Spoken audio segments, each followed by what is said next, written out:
Hello, everyone, and welcome back to Insights at DDLynn Designs, a unique twist in the ancient art of wire. I am super excited to teach all you beginners how to make your first wire-wrapped cage. This is going to be earrings, but if you do a third, you'll have matching earrings and pendants. So they are just super cute, really, really easy.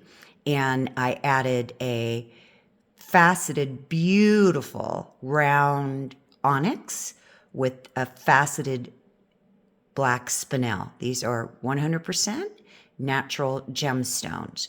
So before we get started, please, everyone, don't forget to hit the subscribe. Don't forget to hit that bell, ding, ding, so you know when my next tutorials are coming out next.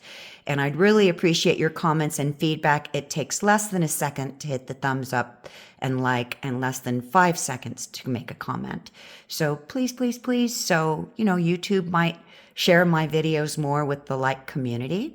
Anyways, let's get started. So the first thing you're going to do is you're going to cut yourself 5 inches of 20 or 18 gauge round wire.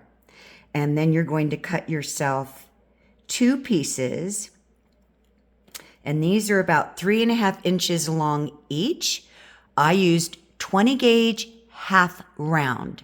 And just so everybody knows, my tutorials are very bent, unless it's an advanced, around beginners, because it's the tips, tricks, and techniques in this ancient art of wire that will accelerate your journey, I promise you. So I'm going to be very detail oriented, going through every little thing so that you know what it is if you've never seen it before, what it looks like, and what my purpose is, why I'm doing what I'm doing. So half round wire, if you've never seen it before, is flat on the back.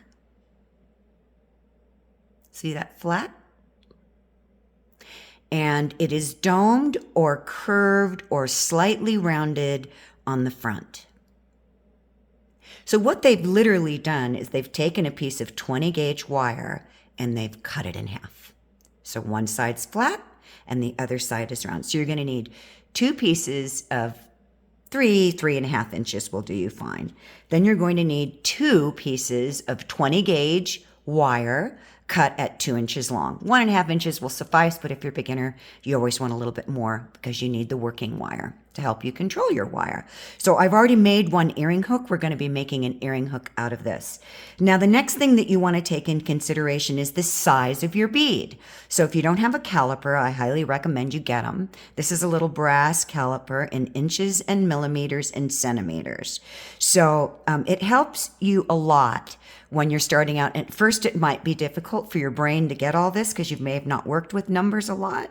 I didn't. So for me, it was like, wow, millimeters, centimeters, but now it's all natural to me and it will come. So you want to decide on how big you want your bead. If you're going to use something bigger, this bead looks like it's 8 millimeters right at the line here. So here's the line. I'm going to pull this up. Actually, that wasn't opened all the way, so let me make sure it's in. It's exactly a 10 millimeter round faceted gemstone. So that's why I cut myself 5 inches of wire, which is going to leave me about 1 inch of excess. But again, I'm doing this for beginners because I want you to be able to control your wire.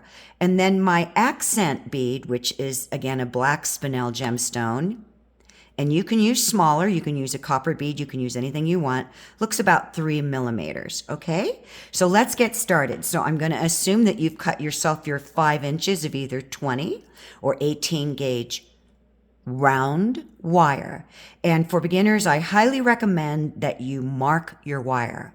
It's going to make a big difference. And if you noticed, I've taped my wire on both sides. And this is because we're using half round and it's going to allow you a tremendous amount of control. Now I want to give you a little tip and to masking tape. When you buy masking tape, you want to make sure that it's a low stick residue. And so I never even knew that existed when I was in the hardware store. This was several years ago when I first started. It'll be 3 years in March. Actually 4 years in April since I've stumbled into this journey. Anyways, the guy at the hardware store said to me, hey, what residue do you want? I go, what do you mean? How sticky do you want? I go, I don't want it that sticky. So that was really important to learn. So I'm always going to share with you tips, tricks, and techniques. And the low residue of stickiness allows you to remove your tape relatively easy. So you want to make sure that you ask for that when you're in the hardware store. So I'm going to presume that you've marked your wire in the center, which is going to be the 2.5-inch mark. And I'm going to now pick up my half round wire, my 3.5 inches. And if you haven't used half round before, it's a little tricky because it's very difficult to control it when you're first starting because the wire tends to want to twist. And if it twists, you kind of got to start all over. So what I'm going to do is I just made a tail, and I made that tail so that I can hold my wire down. And now what I'm going to do is I'm going to press the tail against both those wires. You see how it's flattened down now? And I'm going to slide my wire up, and I'm going to make 6 wraps. So again, this is 20 gauge half round wire. You can use 22. I just wanted, because I'm using 18 gauge for my my caged frame that we're going to make, I decided I wanted to use a 20 gauge half round. So I'm holding my wires down, and I'm going to pull my wire up away from me. And here's a really good tip. If you press your wire down as you're going, you'll have a lot more control over it. So I'm holding my tail, and gently, not super hard, I'm going to squeeze it down. And then I'm going to pull it around the back. And this is really, really helpful when you're first starting with half round. It's going to keep your wires nice and straight. And now I press the back down. I'm going to roll it over the front and press it down and bring it around the back. And I'm just going to keep doing the same thing. Now I've got 3 complete wraps, and I want 3 on each side of this center point. So I'm going to slide my wire up to the center.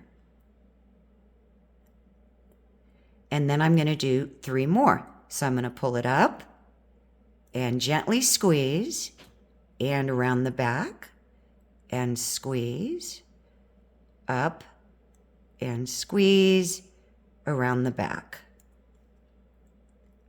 Now I'm going to stop. I've got 1 more wrap I need to do. So I'm going to bring it up and over. I'm going to squeeze it down. And now just with my finger, I'm going to rock this one, and I'm going to push it back. And you can use your pliers too. So this is important if it's your first time using half round wire. You want to make sure when you cut your wires, they're both on the back. Okay. Now I never cut my wire the total length of my base wires. These are your base or core wires, meaning this is what you're wrapping around, because I don't want my wire to come unraveled. So I'm always going to come back less than the midway mark.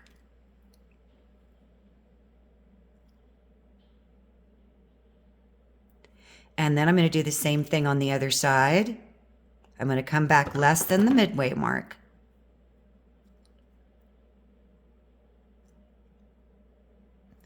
And then I'm going to squeeze my wires down. And so I'm just going to start, and here's a really important tip. When you're squeezing it down, try to roll off that wire so you're literally pushing it in. It's almost as if we're tucking it. So these are all techniques. So I'm just going to turn it around, and I'm coming on an angle, and I'm rolling my wrist in to those core wires. Now I'm just going to turn it around, and I'm just going to pull them in, and I don't like those pliers for doing that. They've got a very thick head.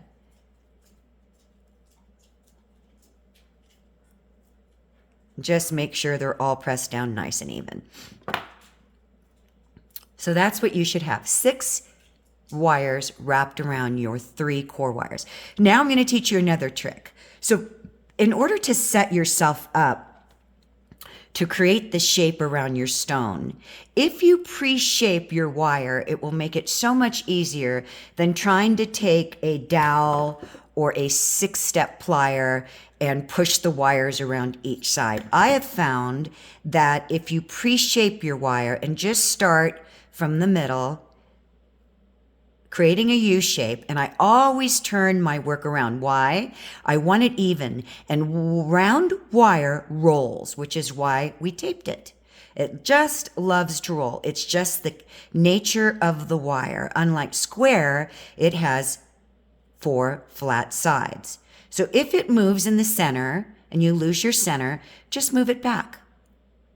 Now you can see why we taped our wires for several reasons. One, it's giving us control. And two, as we're pre-shaping our wire, it keeps the wires from spreading apart or rolling on each other.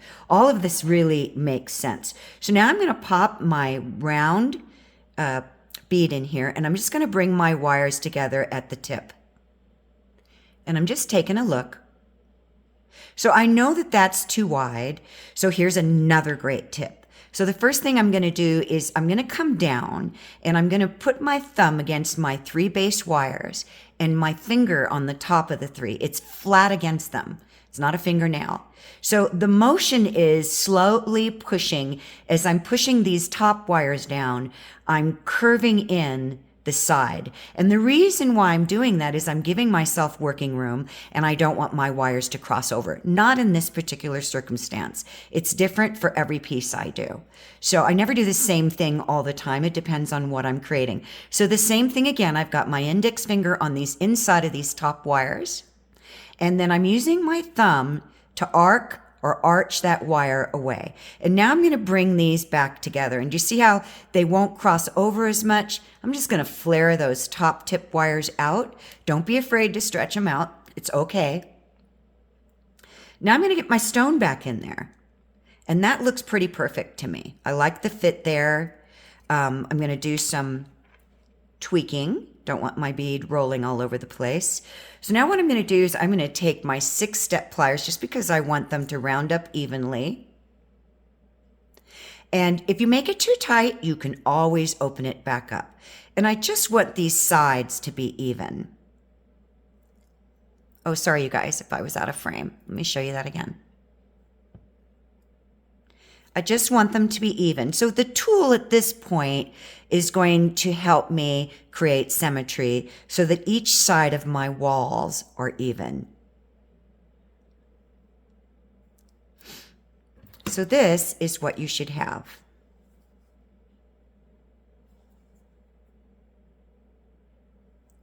So now I'm going to put my bead back in. That's a nice fit. And if you don't want a lot of gap space, you don't have to have it. So it just depends on your personal taste. So now what we're going to do is we're going to close the neck. So what I mean is we're going to take our second piece of half round wire and we're going to close the neck. And I realize probably my tape might be a little close for me to have room. So I'm just going to open these wires up. And I'm going to pull my tape off and I'm going to re-tape it. And this is a really good thing. So it's always good when you see things as we're going. They're not mistakes. It's just part of the process. We just make adjustments. So when you're pulling your tape off, if you notice this is coming off relatively easy because it's got a low stick residue, but you always want to pull down one side. You don't want to tug or pull up. And then as you look at your back, your tape is relatively loose and you can just peel it off very gently by holding your wires. And don't worry about that. That's just a fingernail to slide that off. Okay, so now I'm going to get my tape and I'm just going to tape the top of the wires. I need to have that open space in the back down near the neck. So let's go ahead and pull these together. This is going to give you a lot of control so that your wires aren't rolling on each other. Trust me, when you're working with round wire, which is what I started with.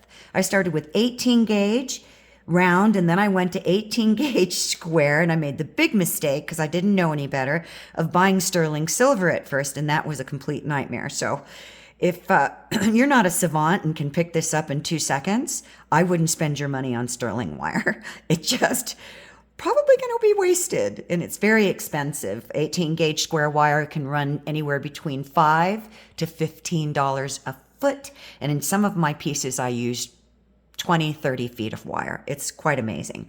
So now what you're going to do is you're going to wrap the neck, and you need to hold these together. If you find, another tip for you beginners, if you find that you're having a hard time holding the neck together and also setting your half round, then tape your neck. Just tape it tighter up here so it doesn't open up on you. So what I'm going to do right now is I'm just going to pinch these more together. And because I'm using 18 gauge, it's going to be a harder wire to pinch together. So I'm just kind of pushing in my finger on each side because I really want that nice and tight.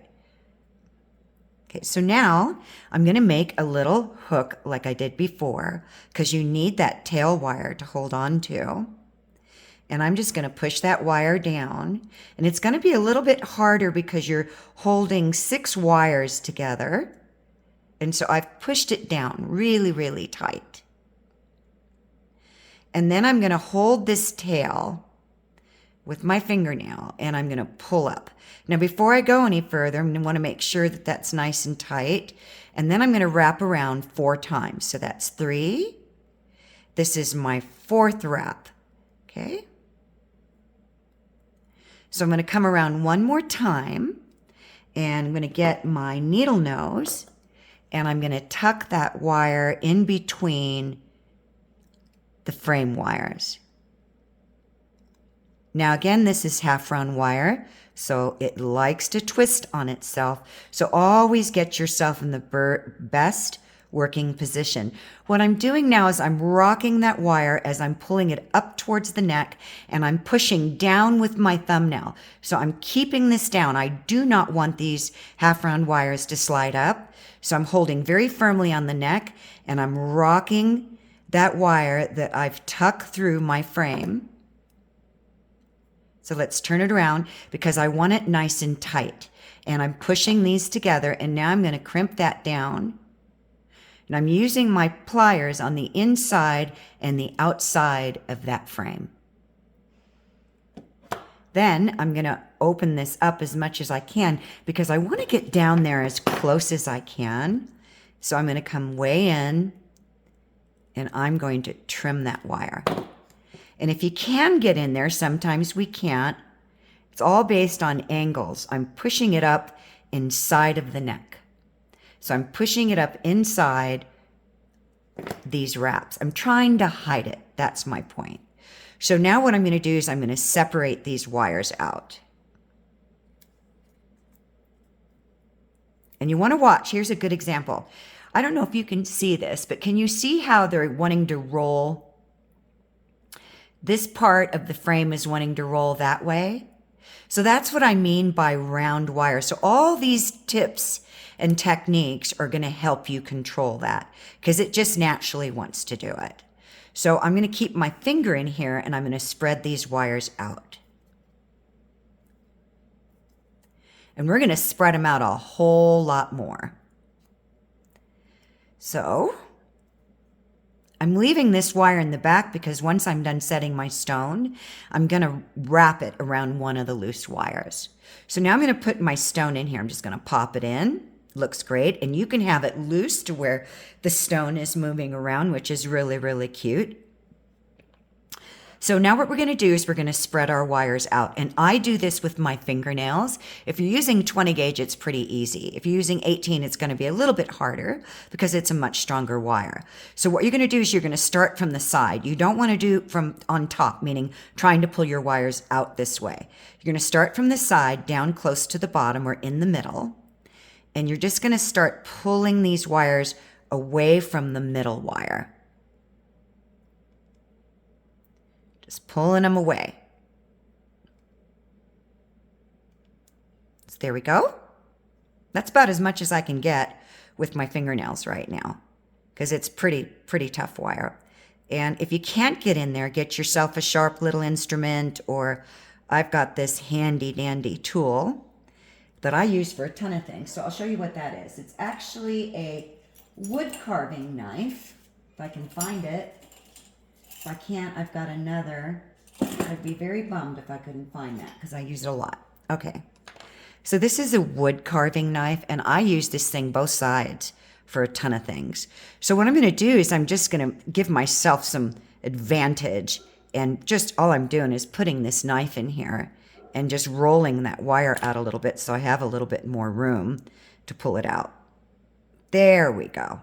So now I'm going to turn it around. This is my back, because this is where that wire is coming out, and this is my front. So I've decided this is going to be my back. So I'm going to get myself, sorry about the arm there, some tweezer nose. You can use round nose. And what I'm going to do is I'm going to hold very firmly in the neck, and I'm going to turn that wire in. I'm closing off the back of this cage. And by the way, everybody, this would make a great pumpkin wrap. If you've got an orange bead, oh, it'd be so cute. Little pumpkin earrings for Halloween, right? So I'm just closing off that back enough so that my bead does not fall out. Then I'm going to pop my bead in there. So it's the same thing I did on this one. I'm going to slide that neck down. Now here's a tip, and this is really important. If you're going to be making earrings, because obviously these might be different in size, you're going to want to make sure that you line up both your frames simultaneously. And what I mean is that the distance between the bottom and the top of your neck is the same on each frame, and this one might be a little bit bigger. So you want to make sure that if you're going to make earrings, you do a little bit of each one at a time. So you know I made this in advance so that I could have something to show you. So anyways, I'm going to get myself some flat nose pliers that aren't super sharp, and I'm just going to push my bead down. I'm just kind of seeing where I'm setting myself up. And then all I'm going to do is roll this wire forward towards this bead a little bit more, because I don't want it to fall out. But I also don't want to cover it a lot. Now here's another idea or tip. I didn't have any solid round beads without holes in them. So if the hole bothers you, we can run a wire through the hole that will just make it more decorative and more embellished. We can run a wire through the hole of the bead and just tie it off on the sides. And maybe I'll do that on this one so that you can see the technique, because that may bug you. And some things bug me a lot. So I'm like, oh, I got to hide that. I can't stand that hole in that bead. So I'm just going to pull these forward a little bit more.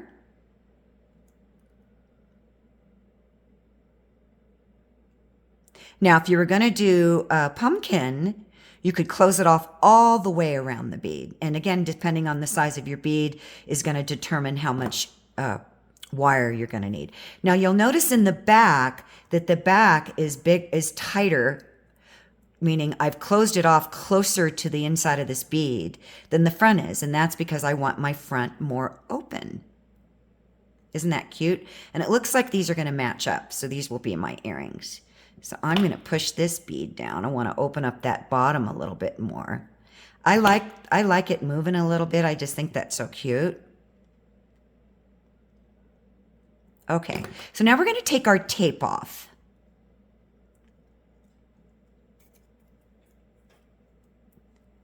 And just word to the wise, the more you hold down your wires with tape on it, it tends to cinch down a little bit more. So just be more mindful when you're pulling it off.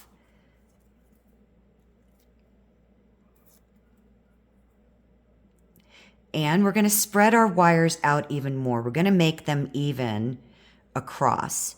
This back one, I'm going to pull straight up. And I'm kind of pushing it towards the center, because that is going to be my bail.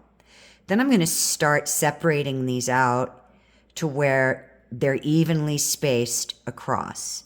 And kind of forget about that middle wire, okay? Don't let your brain get too confused. Now, I know they're too long, but I always do longer wire for beginners because it's really important to have that excess wire. So all I'm doing is kind of creating like a starfish, sort of. And I'm just evening them out. I'm eyeing it and evening out the distance between each one. And we're going to be cutting off a lot of this excess length. Now, I've got this wire back here, this half round wire. And I'm going to pull this one way down because we're going to do it anyways, because I need to wrap this wire, this half round wire, around this wire so that I can close it off. So if this is in your way, just move it out of the way. It probably could have just pulled one wire down. So I probably could have just pulled one wire down just to get more working room. And all I'm going to do is just, I'm pushing it down into that neck really tight. And I'm really tweaking that half round wire down super, super tight.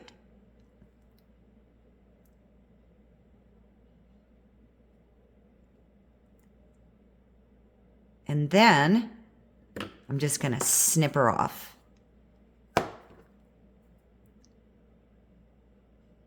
And then I'm going to cinch her down.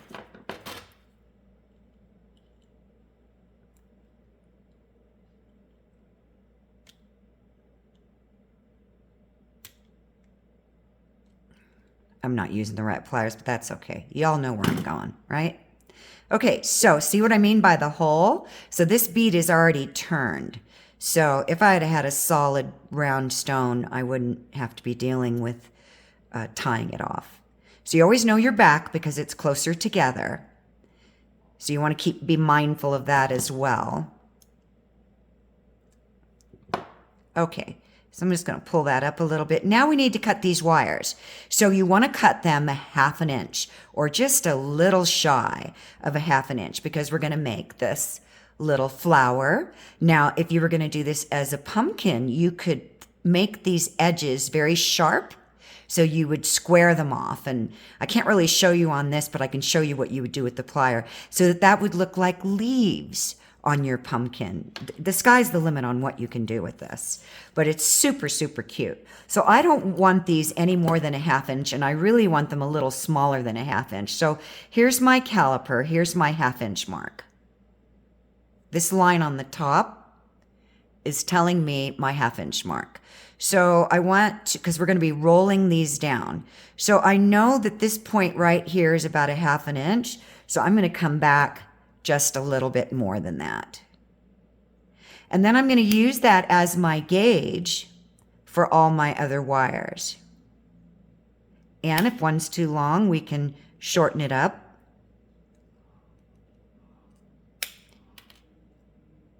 In wire art, more is less because you can't go back and add wire, meaning to a length. If you needed length on something, you can if you're weaving wire breaks, you can certainly add in wire if you need to add more wires to embellish on your design, but you can't do it once you cut the length off. So anyways, this is what you should have. This cute little starfish. Kind of reminds me of a starfish. So I'm just taking a look and I'm going around and trying to make sure I've got some good symmetry everywhere. And we're almost done. And then I'll show you how to make the ear hook and add the bead. So now what you're going to do is you're going to use, and if you've never seen these, they're called 6-step pliers. There are 6 steps to them. They're also called bail making pliers, 6-step bail making pliers, and they're very helpful. They're difficult, I think, for some people in the beginning. I do private lessons, and I've seen some people really struggle with them, and it's just practice, everybody. So be patient with yourselves. But there's 6 steps, 1, 2, 3, 4, 5, 6. I'm going to use the 2nd step. And all you're going to do is you're going to take the 2nd step and get in a really good position.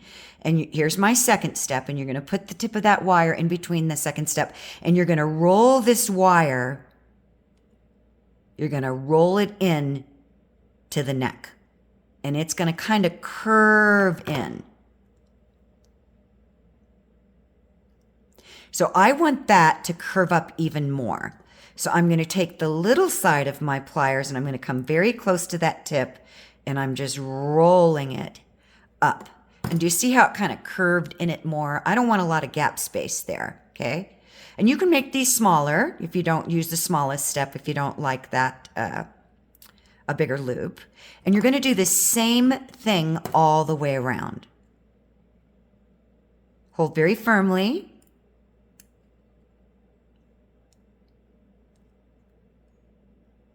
I'm doing these in little increments so you can see what I'm doing. Then I'm going to get my smallest step, and I'm coming very close to the tip, and I'm rolling this plier. So it kind of curves it up. We're just going to do this all the way around. Make sure you're holding your frame and your bead very firmly. And I'm going to get my little guys, come very, very close, and I'm rolling that up, which is actually pitching the top of this down more. So this is what I mean when you're making earrings. You want to, before you even start doing your curls on one, compare each earring frame to the other to make sure the length of these loop wires are the same. It'll make your life, I promise you, so much easier.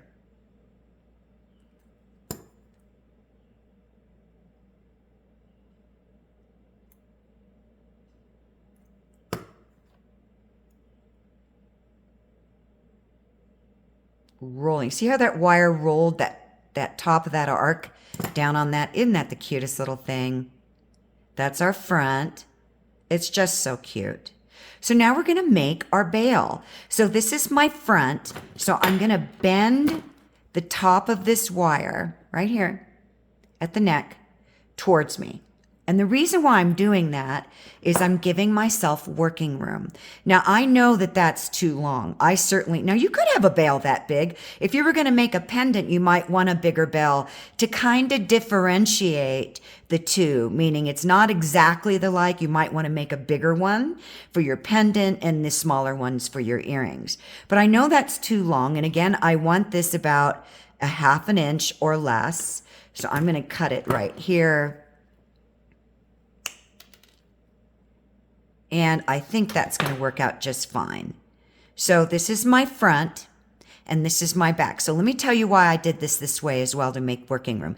If this is my back, I want the loop that's going to be holding my earring or my chain rolling away from me. So here's my front. So I bent the wire towards me. Now I'm going to roll that wire away from me. And I'm going to use my second step again because this is an earring. And I'm going to roll it down into the neck.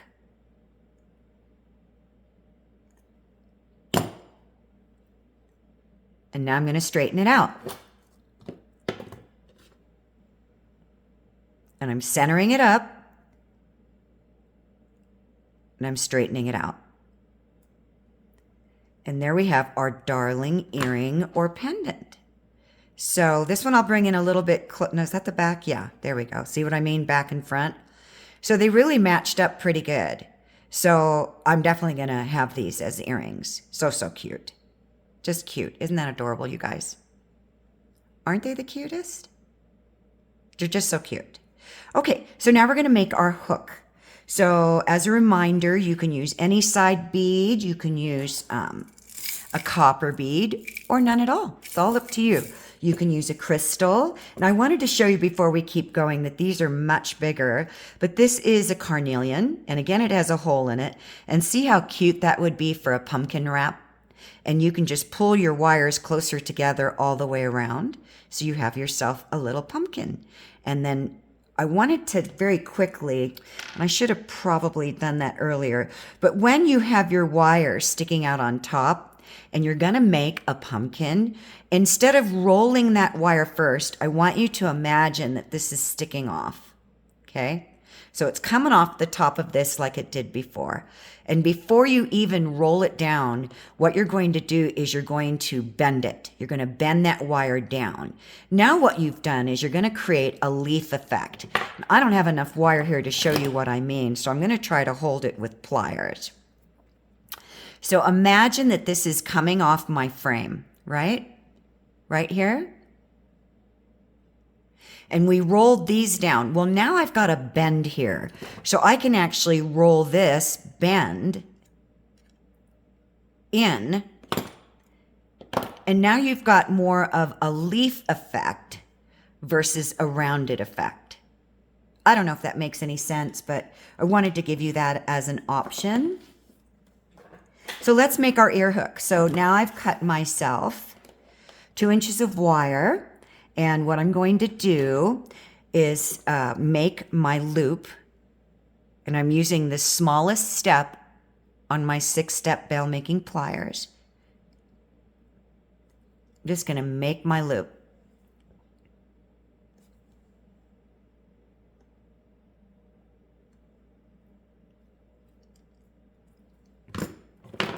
Then I'm going to straighten up my neck. So I'm just coming on the inside. And I'm just going to give it a little tweak. I want that to have a P shape. And then I'm going to close it down. Now I'm going to teach you a really cool trick. I don't want to add a jump ring to these. And if you notice, when we're making our fish hooks, that this is in the same direction as this. So I want to turn this sideways so that I can hook in. So it gets a little confusing when you're first thinking about it, but when we're going to make our fish hook, we want this to be in the horizontal position when we loop this around to make our hook, okay? So we want this to be in the horizontal position, not the vertical, okay? Horizontal, because we're going to hook it into that little top there. So when we put this in our pliers after we've made our loop, normally we set the hook straight up like this, right? And then we roll it around the back. And that's going to make my loop a vertical loop. I want it horizontal. So I'm going to shift this straight up in between both barrels. So see, it's straight up. This time, when I'm wrapping this around this barrel, it depends on the size you want. I'm going to use the bigger side. When I'm wrapping it around the barrel on either side, that loop is now going to be horizontal. So all I'm going to do is push this around, and I'm going to push it all the way in.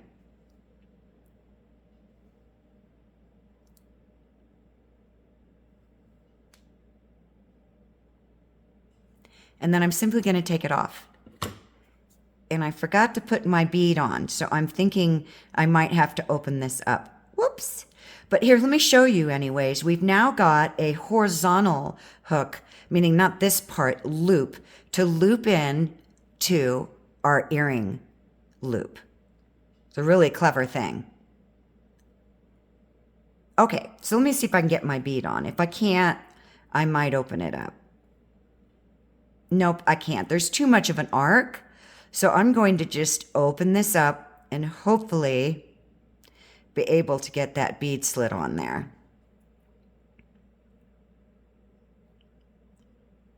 Yep, good going.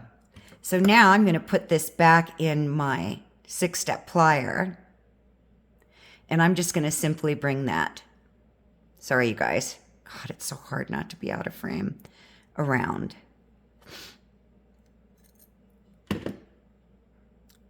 Now at this point, I would hammer my arc. You want your ear hooks really strong, but unfortunately 18 gauge wire typically will not fit in somebody's ear, which is why we use 20. I actually had a client that her pierced hole was so small that I had to use 22 gauge. And I told her, I hammered the dickens out of it, but I told her, I said, they're probably not going to hold up. Okay, so what I've done here is I've just tweaked this forward a little bit. Now, some people like long hooks. I'm going to leave that. So let me teach you another tip. I'm just going to grab the tip of my pliers on about 4 millimeters of wire, and I'm going to kick it back. What that's doing is it's helping from keeping the ear hook from sliding out of the ear. And we've got this adorable gemstone embellished ear hook. So we're almost done. So all we're going to do is open this up like so. And we're going to hook it in. Make sure you've got your front. Make sure I'm not doing my back. We're going to hook it in. And we're going to close it off.